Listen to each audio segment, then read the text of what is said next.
বেদবাণী দ্বিতীয় খণ্ড ৩০ নম্বর পত্র।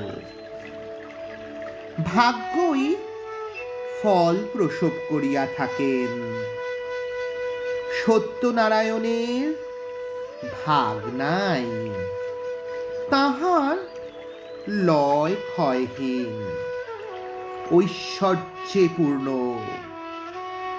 লোকের কর্তাভিমান পরিহারের দ্বারাই সত্যের সেবা সম্ভব হয়। সত্যং পরম ধীমহি, শ্রুতি বাক্য। সত্যের দাসকে যমের কোনো অধিকার নাই।